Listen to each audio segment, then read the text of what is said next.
You're listening to Construction Cashflow, examining the human side of construction cashflow and business culture.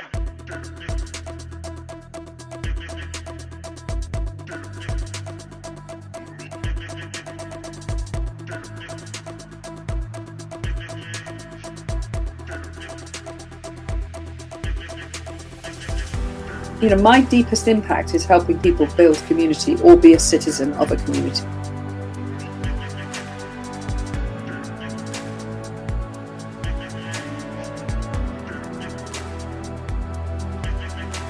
How do you keep to your core values and your beliefs, but at the same time manage to innovate into a world where your skills are still desired?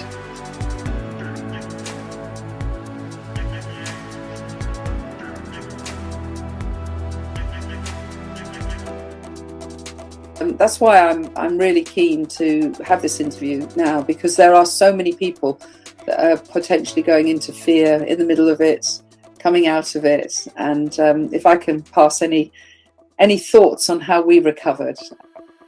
In this episode, it's a real pleasure to introduce you to Penny Power OBE. Penny founded the Academy long before Facebook and LinkedIn were ever thought of. Penny is a renowned speaker, an expert on business and business community.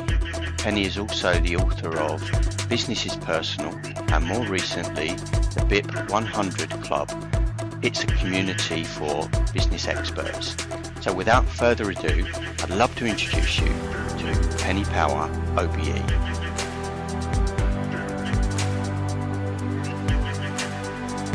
Hi Penny. Hello Stu, lovely to see you. And you, yeah, thanks so much for coming on. It's a real pleasure to have you on today, and I'm sure the listeners will really want to know your story, where you got to where you are now, and the ups and downs, the hardships, the triumphs, and that you've been through. And I know you've written a book, and you were first you developed the Academy, and lots of successes. But let's hear it from you. What's your story? How you got to where you are now, and what you see for the future? Wow. So anybody that's listening to this, I'll put your mind at rest that I won't just rattle on, because that's I'm sure we'll have a good conversation about this. I'm really thrilled to be on this podcast, getting to know you, Stu, and seeing how open you are and how realistic you are about life. And the intention of this podcast is just absolutely fantastic. So I really am thrilled to be here. I get asked to be on quite a number of podcasts. It's very lovely when the podcast resonates with what my values are. And I'm, as people will find out, I'm very open. And so a little bit about me. So I'm 58. I am nearly 59, actually. I'm actually a leap year baby, born on the 29th of February, 64, and 3 children, 3 adult children, all got their own businesses now, and happily married for 32 years. And joined the IT sector when I was 19 in 83, and really didn't expect to be in business, but I was just filling in a gap year before going to university to do psychology. And I stayed because the tech industry in 83, anybody who's around our age will remember it was a real boom time when everything was going from mainframe and terminals onto the desktop, and the explosion of software. And then in 1998, so was I then nearly 34, I came up with this idea of, wouldn't it be amazing if the internet served us in more ways than just e-commerce and e-procurement? And at the time, this was before even Friends Reunited, which some people will remember, and 4 years before LinkedIn, 6 years before Facebook. Coming from a place of where family values are really important to me, and the ability for people to connect deeply and make one another feel significant in life, I felt that the internet was going to really, although it would connect us, it would possibly emotionally disconnect us. And I was right. Not wanting to be smug about that, I didn't realise how right I was being. But I really thought, wouldn't it be lovely if we could create a community, not a network, a community of business owners across the world, to help them become really strong friends with one another. And my husband, who is the ultimate connector, Thomas Power, loved the idea. He rocketed it. I was at home with 3 children under 4.5 at the time. So I was able to do a huge amount of the ambassadorial stuff, building the community and serving the community. Well, Thomas went around the world really growing it. And we grew it over 14 years into a phenomenal place, absolutely beautiful, where we had 5,000 offline events a year, but the culture was definitely warm and loving. And on the 7th of February every year, there's often a post by different members remembering the launch of Ecademy on that date, and really saying that that really set them on a course to understanding the real promise of the internet and what it could be. Where I am now, when I explained that in 2012, after 14 years, it came to an end, came to a really, really painful end for Thomas and I. At one point, the business was valued at 60 million. Was hardly trading at any great level, but it was valued, and we were just about to go on the stock market when the crash happened in 2000. And we kept growing the business organically without a major investment. But LinkedIn and Facebook became a huge challenge to us, not just because of the huge squillions of money that they had invested that enabled them to keep their code really squeaky and exciting and innovative. It was just very hard because everything became free at that point. We didn't believe in free. We believed in people properly authenticating who they are through their credit card. So we only charged $10 or £10 or €10. We didn't have advertising on the site. But the world really was starting to go across to broadcast, social media, and it was starting to disconnect. And the effort of being a friend to somebody else started to become irrelevant to a lot of people. And it just became untenable for us to keep the culture and the belief systems that we had going to a point where we could maintain the business in the way that we believed in. So we went from that huge valuation to being actually really quite financially destitute and, moving out of our home. We did volunteer to move out of the home, but into rental, make sure that we liquidise some of the money from the house so that we can maintain some of the standards that we wanted in our home life for our kids and the education that they were in. And since 2012, so what's that, just over 10 years, we've been rebuilding our lives. And that's why I'm really keen to have this interview now, because there are so many people that are potentially going into fear in the middle of it, coming out of it. And if I can pass any thoughts on how we recovered and how I can absolutely say I'm happier today than I was at any point during when Ecademy was big, because now we've created a business that's much more suits our personality and the intimacy that we want with people rather than a machine. Do you think that's a key, Penny, to follow your path and to be brave enough to follow it? It's quite easy to, I suppose, if you've been part of a large organization like Ecademy and then you change course and you've done it on value and principles, the fear is it's easy to go back to where you were or to stay where you are. I can't say that we were courageous at the time because it was a forced situation. If we could have avoided it, I think we'd have done anything we could, because you sort of feel like that is the only way of having oxygen and you cling on for dear life to the point where you realise you should have surrendered much earlier. But as anybody will know, actually seeing the writing, I should say, on the wall and actually believing it are two different things. So it would take courage. It would take a lot of courage to bring a business to a close before it became a disaster. That would be courageous. So I don't think we were particularly courageous. It became, there was an absolute full stop for us in the end. That was actually in chapter 2 of my book. I call it Being Broken, and it's the whole journey. It's almost like a historical look at the internet as well, because it's quite interesting to see what the difference between 1998 and 2012 in internet terms and in social networking, social media terms is really profound. I mean, in 98, we were teaching people what a blog was, and we were teaching people how to set up a profile. And now it's second nature us all to know that whenever we join any network, we know to create a profile. And these things weren't second nature then. In 2012, when it came to an end, I think the greatest challenge for us was, well, what is our identity now? Because our identity was so connected to this global business called Academy. Yet we couldn't lick our wounds. We had to survive financially with 3 kids, various stages of their lives that required us to be strong and keep a roof over their head and keep them in their education and universities or whatever stage they were at.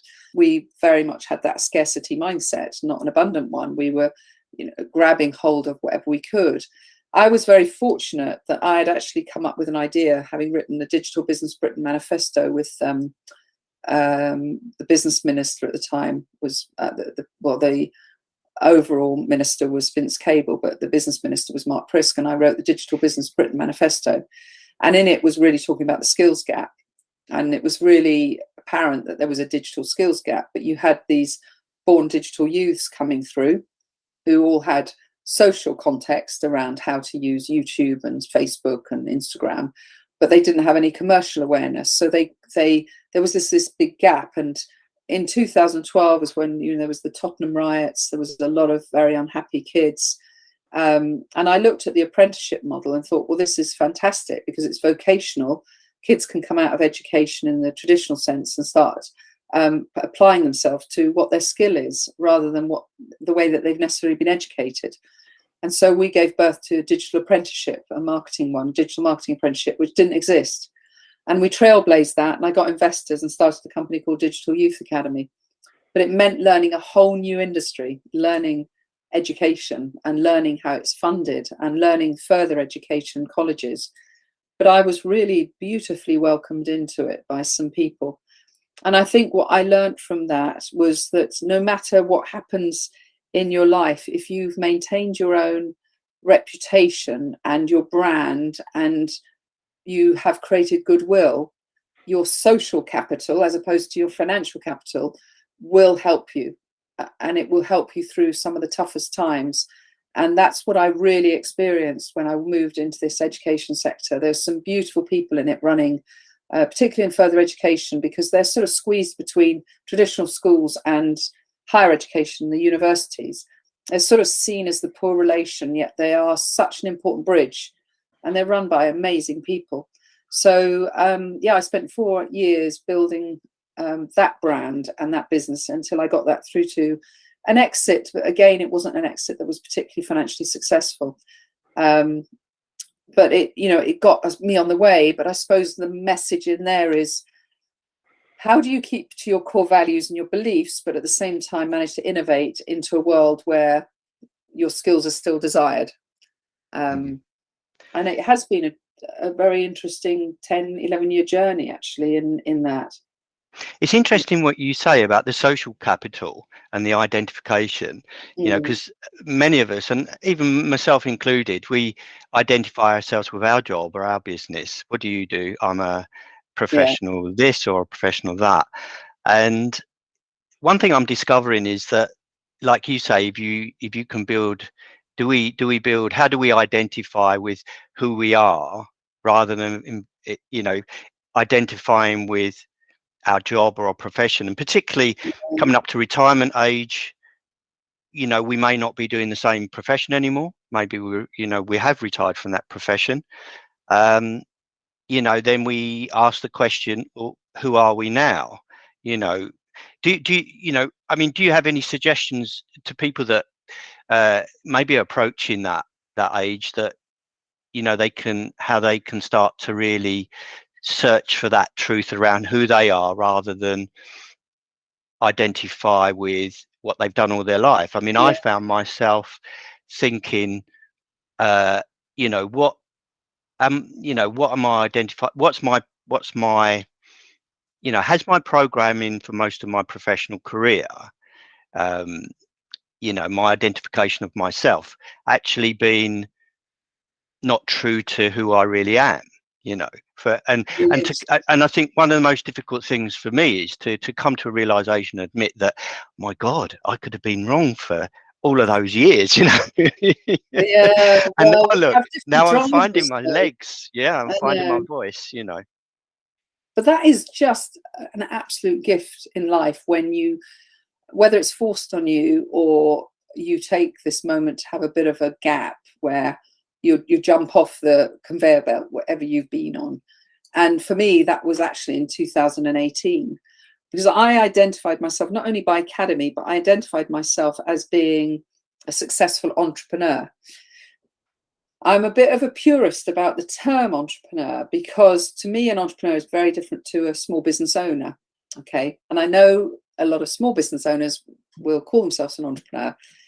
That's completely a personal decision. So, but for me personally, identify myself as an entrepreneur, which I was within Academy and Digital Youth Academy, very different to actually how I wanted to live my life. So those two businesses were about building scalable businesses for exit, were about innovating completely new ideas, were about really trailblazing and evangelizing a subject and being a voice for that subject. Both of them, I came from ground zero. So with Academy, nobody knew what social networking was in 1998.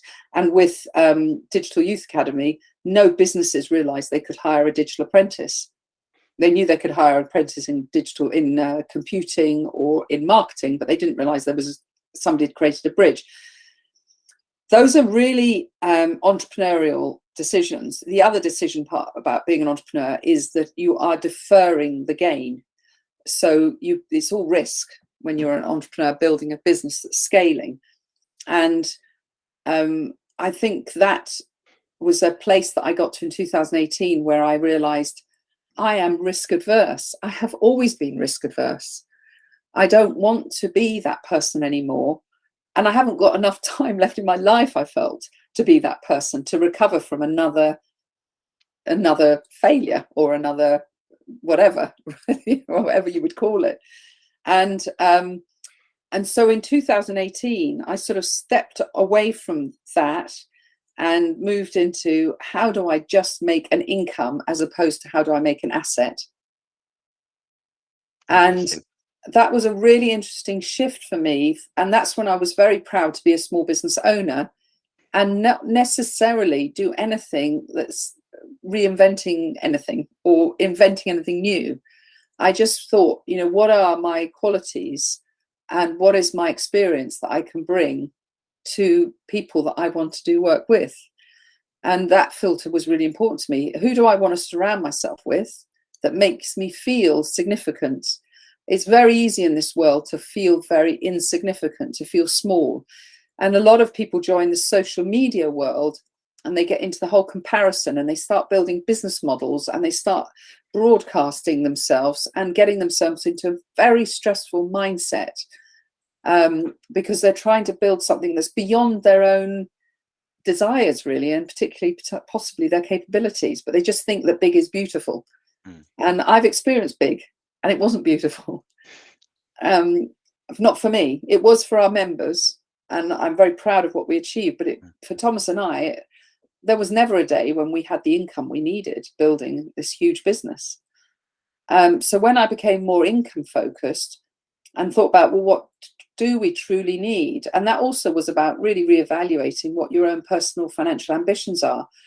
How many of us have the amazing car, the amazing house, more because of an identity than the actual needs that we have? And those were the things that, we had. And did it bring us huge happiness, really, to have those things? And so in 2018, I stepped into a very different mindset around my life and what was needed to make me a happy person. And the strapline to my book that I wrote that year was Be the Leader of Your Life and Business. And it actually started with me going to see a psychologist because not only we had a lot of financial trauma, we also had some family traumas that were really significant. Premature deaths of my brother, my niece. My mum had dementia. My daughter went through a terrible trauma where she was abducted by 3 men. And there was so much trauma going on in our life, as well as financial trauma, by 2018, I didn't have a burnout experience, not an obvious one, but I definitely knew I wasn't as happy as I could be. And so that opportunity to reevaluate my life and talk it through with a psychologist is what I've actually included in my book, because I felt like there should be 5 million people in the room with me who were all struggling business owners, to really give us an idea of what are our character traits and our personality traits that we're not really aligning with in the way that we're trying to live our lives. And so since 2018, my husband and I have reconstructed our lives. And actually, interestingly, our income is higher than it's ever been, but we just don't have an asset like we had. But what was that asset giving us, really? It was a dream. Yeah, I think with myself as well, you know, I did scale my business at one point, and you know, had the income, and I was identifying with the status. I'm not sure I was particularly happy. I was continually striving. And it wasn't till I was able to let it go, had to let it go. Yeah. The unraveling of who I thought I was to get into me wasn't a straightforward, easy process. No. But it's getting me to a place where I'm reevaluating what I want out of life, and going back to what you said about, you know, it doesn't have to be on a grand scale. You know, it can be, you know, just focused in on where you think your strengths and weaknesses are, you know, what you prefer to feel more comfortable with, where the vibe is that gives you a little boost, you know. And so I think staying on that, I think it's you know, really amazing and noble of how you've actually transformed from a large, you know, the large organization, going through the difficult times that you did with the traumas, and then coming to where you are now, because you seem so happy and bright and vibrant and a lot of and positive energy. So how did you how did that transition from that, where you were at that low point, how was that transition to where you are now, that healing process? I mean, what kind of things did you do, or was it just a kind of did it kind of evolve? No, I think there was a lot of effort put into it, but with a lot more clarity about what was right for me. So in 2018, I just stepped away from that aspirational entrepreneur mindset into, actually, I am really comfortable with who I am, just who I am. And that's a really interesting subject in its own right. And there was a few things that catalyzed that for me. One of them was, I mean, I've been really blessed that I've always been asked to do a lot of public speaking, which is fantastic. And I love my public speaking career. And that didn't come to an end. But actually, I had got used to entering any room and people knew who I was, right? And so this will make me sound like I'm a real egotist, but it was incredible for the ego. It gave me confidence. If you walk into a room and people know who you are, you're going to have a lot more confidence. And there was an event early on in 2018 in Bristol, and I was asked to speak at it, but the amount of money they were willing to pay me was a lot less than I'm used to, or I used to command. But I thought, yeah, I'll do it. I want to do it. It was to small businesses. It was sort of a small business expo. And when I drove down it was an awful journey. I live in Farnham in Surrey. I had a terrible journey down the M4 to Bristol. Terrible time going, what's that, M something, that when you come off the M4 down to Bristol. And really panicked, pouring with rain. Couldn't find a car park. Finally found a car park. Lugged my stuff across the car park, soaking wet, into this expo room. Now, what I was always used to was there would usually be a green room. Somebody would meet me. They would say, "Oh, Penny." I think there's a thing where it's very good for speakers to be boosted a bit, because you're going to have a lot of courage to stand and speak. So usually I was used to people saying, "Fantastic, you're here, Penny," you know, given a cup of coffee. Instead, I found myself queuing with everybody to get a badge, nobody knowing who I was, and then taken by somebody in a very unprofessional way to a room that I was going to speak in. And found that in this room there were hardly anybody in there, and I was used to big audiences. There was about 12 people in the room, and when I asked just to get some context, does anybody know me? Not one person knew me. And the whole experience was really grounding for me, but it absolutely played to the dark side of me that I hadn't realized I had, which was, but surely you know who I am, right? So I actually sent a little bit of a task, and I went off to the loo and I Googled how to get out of the way of your own ego while I was sitting on the loo, just to give myself some, because I was literally in a bit of a frenetic feeling.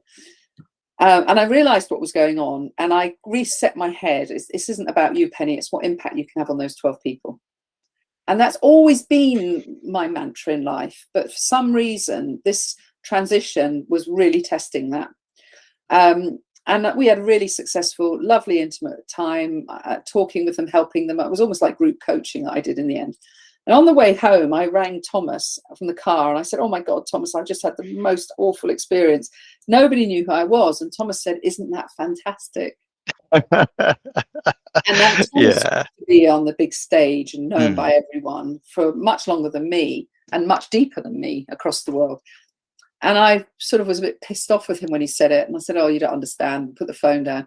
Drove home thinking about it. And actually, within about 48 hours, I thought he was so right. Because the strain of trying to keep up an identity absolutely strips you of what you really are and who you want to be and who you can be for the world and the people that are in front of you. And I think this whole subject of ego is really interesting. Somebody who you should interview is a brilliant lady called Mary Gregory, who wrote a book called Ego. She's amazing. She's been one of my clients. She joined our mastermind. She's a fantastic lady. She was a member of Academy. And I've actually hired her to do some webinars for our clients. It's a really interesting subject because we need ego. You know, I read in a book that, you know, you come down, I think it was in a Power of Now or something, but you come down, you're born in spirit. You come from spirit into a human existence. You die in spirit. And then that line across that sort of line that you're going through, you don't want to stay too spiritual and you don't want to go into too much ego. You actually want to find the balanced position in the middle to have a human experience, because we all know people who are too ego aren't very easy to communicate with, and people who are too spiritual can also be hard to communicate with. If you can find that balance, and that's been a real place for me in my life where, and I think balancing ego and our decisions are we making decisions based on our ego, or are we making our decisions based on impact? And I think that was a very catalytic time for me to think, actually, it's always been about impact. When I started Academy, I never knew what it was going to become. It was always about loving and caring for business owners and creating a loving, caring culture. And so how do I create that again? And so we did.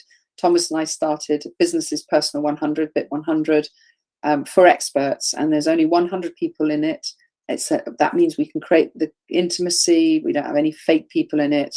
We can create that true sense of significance and connection that we want to do. So I think we have to really look inside ourselves before we can start to externalize ourselves. I think that's really important. And that's the journey I went on. Amazing. It's an amazing journey. And, you know, most people that have become successful that I read of, they talk about ego.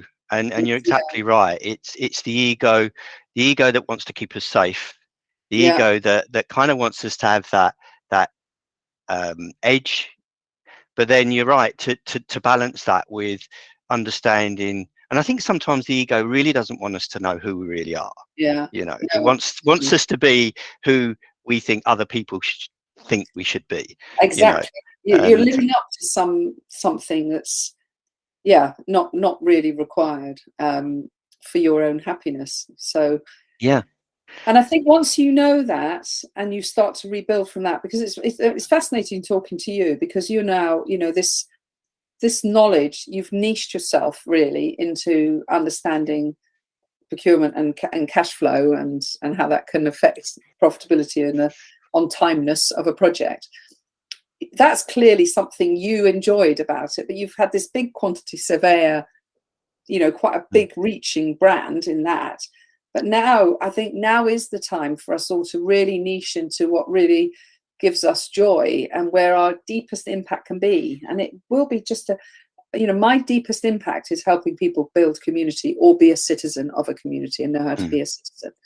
That to me that's aligns with me when I was a 10-year-old all the way through to when I'm a 110-year-old, hopefully. Yeah.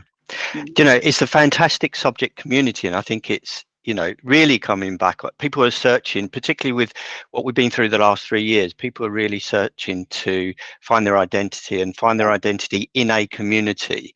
I know with me, when I found myself homeless, somebody suggested to me join a choir, and something I hadn't done that before, and I'd never would have dawned on me to join a choir. And it's a choir called the Choir with No Name. And it's a choir that's been set up. It's actually a charity, but it's set up for homeless and marginalised people.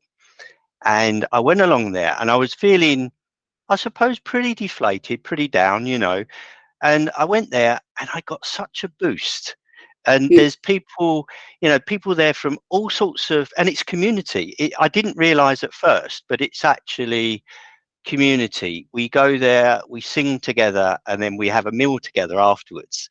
And there's people from all sorts of walks of life that have maybe hit on hard times, men and women that have maybe been homeless, lived on the streets. Some of the testimonies are amazing, from people that have been millionaires and now are not, people that maybe have suffered some mental health problems or other health problems, people that have been shot, stabbed, you name it. Some of them, they say it's it's a life-saving event to be part of a community, and I think it is. If you find your own identity and find that within a kind and loving community, maybe people that share in similar walk of life as you, whether it's business or personal, or you've got some maybe you're suffering homelessness, but you can share it together, and I think that carries the burden, gives you a bit of a boost. It's lovely, and I think what we all want to know is that our human experience is actually normal. I think it's very hard if we don't become part of a community and have real experiences and real conversations. We will feel very isolated and think that we're so abnormal, that we've screwed up somewhere in our lives. We will, it's so important to be in a community where you are with normal people who talk normal life and realize that the human experience is a real challenge. It can be very beautiful, but I look out, we've got a meadow next to us here and it's flooded at the moment, and I look out every day. Sometimes there are deer, sometimes there are fox, sometimes there are birds, and I look at them and I think, we are just animals. At the end of the day, I'm watching them, hoping they don't get smashed by a car on the road, hoping they get enough food in, hoping they find shelter tonight. We're all the same. We are all the same. And so our 90 years, or however long we have on this earth, every single person will have moments when they can't find the food, when they can't find the shelter, when they're dodging the car that's going to run them over. It's just the human experience is still an animal experience, isn't it? It is, yeah. But when we are listening to other people and take time to listen, which is a beautiful thing to do for others, it's so calming, because we then realize that it's not that we are screwing up on life, that we're just all doing our best and things happen to us. Sometimes they're in our control and sometimes they're not. And at the moment, the world is in turmoil. We've come out of COVID, we've got wars, we've got cost of living crisis. Nobody should be embarrassed at all by the situation they find themselves in, but they do need to have the courage, as you've said earlier, to connect in with communities, whether it's a singing one. I in 2018 walked into our local church for the first time, and I walked in, I did a post on LinkedIn about this, and it's actually unbelievable how much attention this post has got. because I explained that I just walked into the church not knowing whether I believed in God, but I only wanted to find love and hope. And I said to the vicar after the first service that I did, sitting in there, and I was very emotional at the back of the church, I was crying quite a lot. And he came up to me and he said, "What brings you here?" And I said, "I have no idea whether I believe in God, but I just felt I needed a sense of love and hope around me." And he said, "Well, I believe God brought you here. So that's up to me to believe that, but you can definitely have as much love and hope as you want." And Thomas and I love it there. I'm still on a journey to whether I believe in, I watched this incredible congregation. But that was my version of you going to the singing community. And my desire is to bring true community to the business world. So I suppose we've been through watching social networking, then social media, and now the next true phase should be community. A lot of people are relabeling their networks into community and saying we run a community, but a community doesn't function at a transactional level.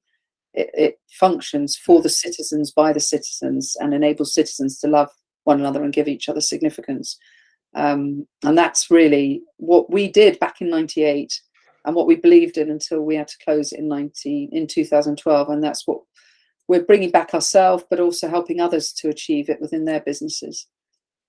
So what would you say the difference between a network and a community is, and how, for example, would you say Facebook or LinkedIn is a network or a community?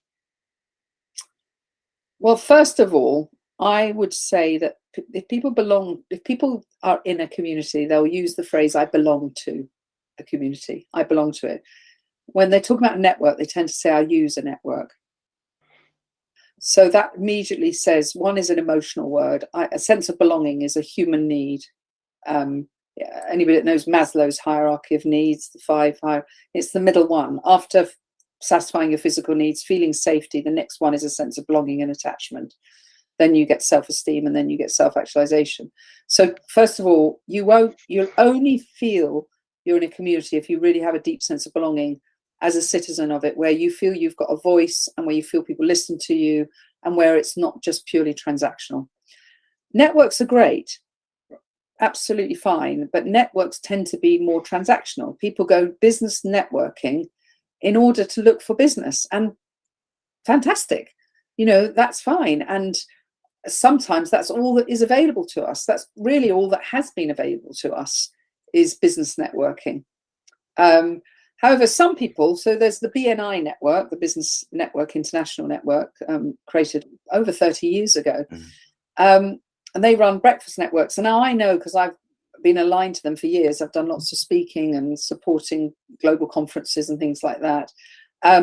Some of the BNI leaders will treat it like a community, because the leadership is there to serve. And you have to have a servant leadership approach to running a community. It's not about you, it's about the citizens and what they're achieving and getting. And definition of achieving can be very wide. It can be a sense, reducing your sense of loneliness, even in a business network. I mean, I do a survey regularly on it, and over 70% of business people say that they are lonely in this survey. And I get a good number of people answering it. Loneliness, it's in our lives in many ways, but business loneliness is really huge. And it's not surprising, especially now we've got remote working as well. Because when you're in a community, you get a sense of connection, proper connection. You get a sense of contribution where you can contribute to others and others will contribute to you. And you get a sense of significance. And significance is the feeling of being worthy of attention. That's what significance means. When you're in a network, it's very different. It's more about what you do, not who you are. And people will filter based on, is this person going to be useful to me, either as a client or a supplier? They're not really spending the time to deeply open up at a really truthful level with one another and become potentially lifelong friends. I think you're right. And particularly in certain circles, particularly in my professional background, sometimes it's a little bit taboo to to let your emotions or feelings, it's all very professional, and you have to remain professional.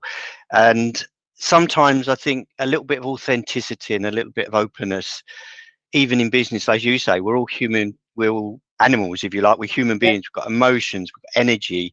And even in a business meeting, we're all trying to hide the vibe, we're all trying to be very professional, but maybe there'd be a better connectiveness, maybe better outcomes if people were able to be a little bit more open. I know when in my position, I found it very kind of part of my healing process to share.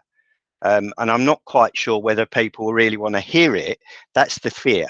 If I open up and say, well, I'm in this position, I've got here because, I might be frightened that people might think, well, he's less than because he's ended up doing that. But I found that sharing it, I did a series of live Facebook lives talking about where I was and what I was doing.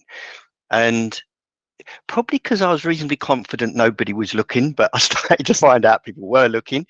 But I found it very cathartic, really. It was part of my healing but also I think keeping myself accountable to myself, that I'm going to actually, turn the corner and turn this into something positive, trying to not label the feeling, this is a bad thing. Just try and feel the energy. And what is this? What is it? Just observing it and saying, well, actually, I can push this into something. This is actually just energy that I can push into something more positive. And that's brilliant. Yeah, that is brilliant. It is. I think, that when you get the opportunity to share, and we can do that in many ways, you are getting to a point of acceptance about where you are. And the opposite of acceptance is resistance. And until you can accept, and so clearly you went through a journey and I went through the journey of just accepting, not, just accepting it's happened. And actually, scientifically, my psychologist told me that really does create quite a big shift in the neuro pathways of your brain. It actually moves you from being defined by your past into becoming a memory, but not defining you.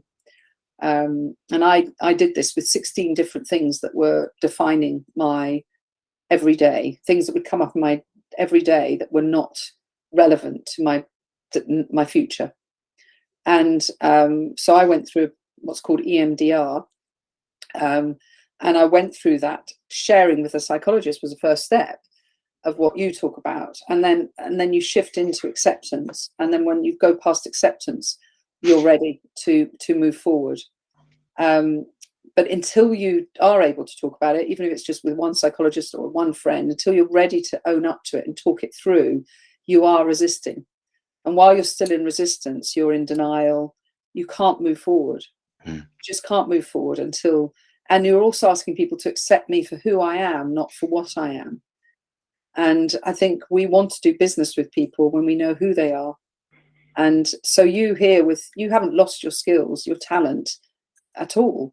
What you've enhanced is who you are, and massively around that. So when people hire you now, they're getting a really authentic, empathetic experience. It's far more powerful than people putting on a suit and tie and pretending to be successful. And then it's coming back to the community and the things that you've developed, particularly, the exciting project that the BIP 100 Club, which, people are in community, and it's that business community that they can share in confidence and be authentic. And I think it comes back to that, doesn't it? And going back to what you said, that, they can build long lasting, deep relationships. And that's around business, maybe not always. How does that? Where do you go from a community of professionals and business people? Where is that line between that kind of personal relationships and the transactional relationships? Yeah, you it's know, because very it's kind true. of finding where that is. It is. I mean, we say community first, commerce second in terms of set values. And we spend a lot of time talking to people that apply before we actually say, I think you would enjoy this community. You're right for it, and we're right for you. Because we want to make sure that this investment is going to give them value. And if there's a mismatch, it's just going to be a waste of money. So effectively, the community is run either on, we run it on Slack, where that's an open community where people can talk and ask questions, and there's various themes on it. We run it on Zoom, where there's 3 or 4 Zooms every week with different themes where people come in and talk and share and help each other in different ways. But the most critical part of it is that we've got everybody's profile on an app, and it's the real culture of having one-to-ones, so that when you know and have the courage to say to someone, can I have a one-to-one with you? You know that you're going into a situation where it's going to be community first, commerce second. But ultimately, everybody will talk about their business, but people have got to know each other. And one of our members said they don't Google it now, they BIP it. And so when you create that, you create a very natural marketplace where people will look a bit like, no difference to the offline world, where I live in a village called Tilford. There's a pub, there's a cricket club, there's a village hall, there's a little primary school, and there's neighbours. And some people won't ever go to the pub. They'll literally knock on each other's doors as neighbours and have each other in for cups of tea or a glass of wine, and they're doing the one-to-ones. Some people will spend every Friday night in the pub, and they'll be known in there, and they'll be seen in that light. Some people will say, we've got a cricket field, but we haven't got a cricket club. Why don't we start one? And one of the citizens will create a new idea. And we've had that happen, where the diary has expanded on what's going on, because a member will say, I'd like to contribute this to it. Thursday night, we're going to the theatre with a load of members because a member has said, I'm going to arrange 4 theatre trips this year. That's true community. But the commercial part happens because everybody's interested in business. Everybody's intrigued by, I'm very interested in you as a person. And now I know that you belong to this singing group and what you've been through. But I'm also clocking and tagging the fact that you understand construction cash flow, for example. That tag sits with people, and they just always are looking out for opportunities for each other. Because it's great when you can pass that connection to someone. I mean, today I've connected loads of people to loads of people as a speaker. I've had a conversation with a speaking agency, and I've said, what other types of speakers do you look for? And I'm constantly thinking of that community, but they're all doing that. In the same way, in the pub, you'll get to know who the plumber is and the roofer is and the gardener is and the accountant is. Anybody says, oh, I've got a leak, you'll go, oh, you need to use Mike, Yeah, and I suppose from an entrepreneurial perspective, we have certain traits that are, maybe skills that cross boundaries. That we pull them together and say, well, Mike's good at that, and Fred and Sharon's good at that. Why don't we? There's something we can pull together, and we can do this and do some collaborative projects. Definitely, yeah. We're seeing that in many ways. Yeah. That sounds amazing. Well, it's really lovely speaking to you. Oh. Do you have time for a quick fire round? A quick fire round? Yes, I do. Okay. All right. We'll do a quick fire round. Quick questions around you and a bit of motivation. So the first one, how do you start your day? So at the moment, I'm struggling with a very, very broken knee, but so I'm not doing as much as I would like to when I first get up in the morning, but I am still swimming. So I go to a local pool, an outdoor pool, 3 times a week and swim 2 kilometers front crawl.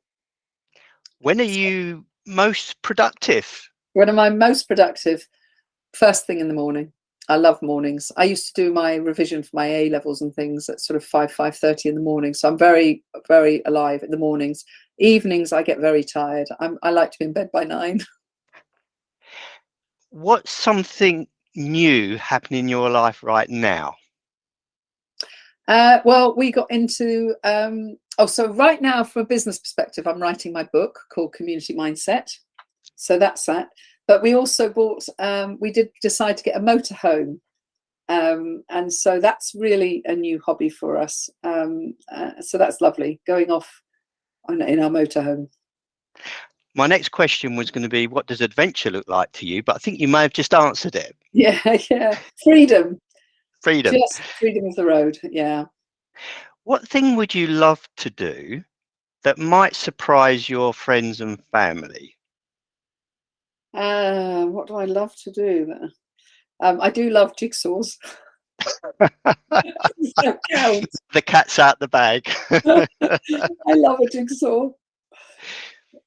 I think we've covered the name of change you overcome that changed your life. If there was one, what would it be? What changed my life? Yeah, a challenge, one challenge that really you overcome that changed your life. Well, yeah, I think that was the loss of the business in 2012. Yeah. What or who or what inspires you and motivates you? Well, this will sound very sickly, but definitely my husband and our 3 adult children. I think the more we can do that reverse mentoring where young people. So I actually have, my daughter is my coach. I meet her twice a month. I pay her just like any other client would. She's helping me to move through from being an achiever to being a performer, in terms of mindset. Thomas, his relentless ability to connect people, his memory really inspires me. My son is one of them is a mental health guy, TJ Power on Instagram. He's amazing. He works in neuroscience and he really inspires me. He runs a weekly session on wellbeing for our members. And my other son is in the blockchain world, but he's really transforming it from a very really community-based stuff, which really is inspiring because he understands Web 3.0 very clearly. And what does success mean to you? Success means to me is just that inner peace, which not saying you can get it every day, but if I can just be content and grateful for what I have, that is success. Amazing. And one last question. What advice would you give to your young self? Don't get an investor. Nice one. Yeah. Thank you for that, Penny. Well, it's been absolute amazing having you on. A wonderful conversation, really interesting. Thank you so much. You're so welcome. I've loved every minute. Thank you. You're listening to Construction Cashflow, examining the human side of construction cash flow and business culture.